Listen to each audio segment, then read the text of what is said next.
Mistakes happen. The important thing, though, is how do we handle the mistakes as the leader? Japan throws up some interesting contrasts in that regard. Hello, my name is Greg Story. I'm the president of Dale Carnegie Training here in Japan and the best-selling author of Japan Sales Mastery. We're coming to you from the High Performance Center here in Akasaka, in Minato-ku, the very business center of Tokyo. And it's a very muggy, humid, typical Tokyo summer day today. Temperatures are really climbing. Well, mistakes. We want innovation. We want improvement. We want people stepping out and taking risks to grow the business. Except in Japan, that type of behavior is not greeted warmly. You make a mistake in Japan, you're going to have a ton of bricks come down on your head. You're going to be berated by your boss. You're going to be criticized by your peers. This is why getting innovation in Japan is such a difficult task, because people are so hesitant to take a risk, to make a mistake, to do anything that might put them under higher accountability or greater responsibility. But we want the opposite. We want people to take more accountability, more responsibility. The problem is mistake handling. And people watch very carefully. If there's a mistake made, what do you do about it? How do you handle that? Because they see, what is going to happen to me if I make a mistake, when they see what's happening with their colleagues?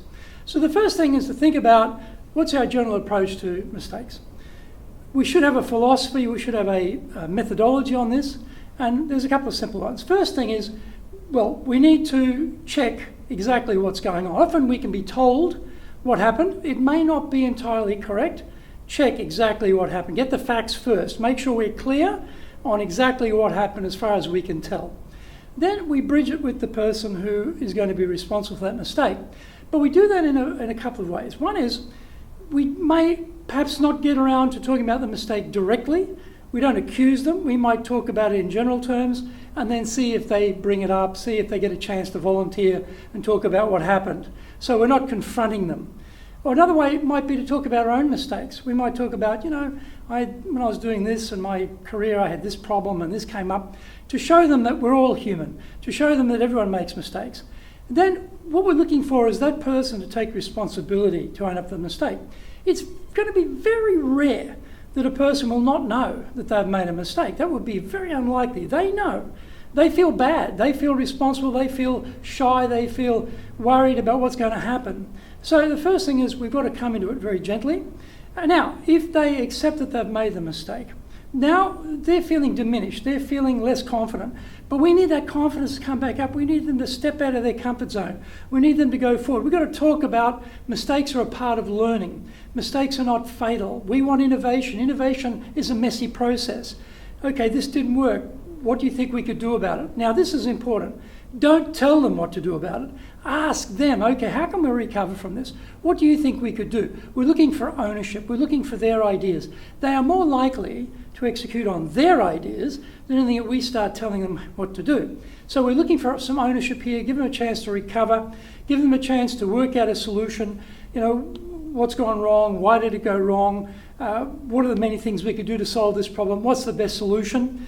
And give them a framework to deal with that, and then help them to recover from that error and help them to fix the problem. Now, the problem is on the other side. No, they're not accepting it's their responsibility. They're not accepting it's their error. They're not accepting their mistake.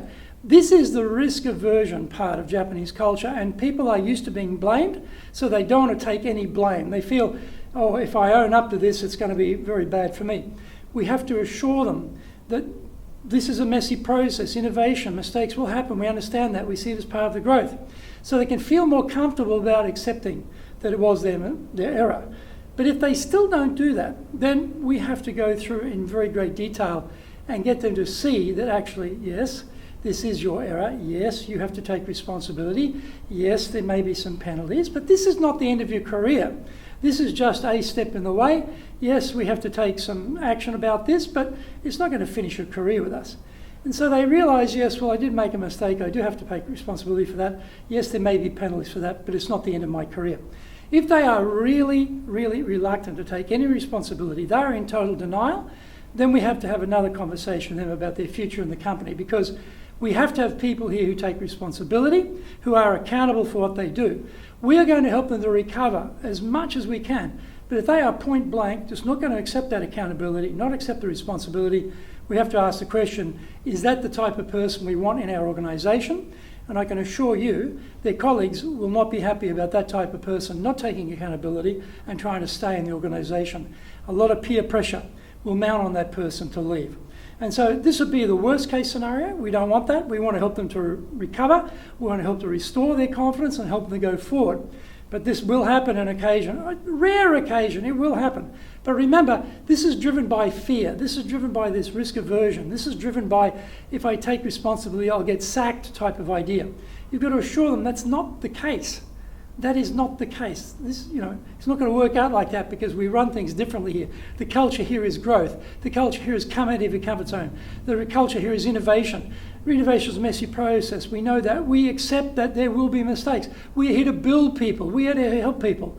This conversation, this communication is very, very important when we're dealing with handling mistakes.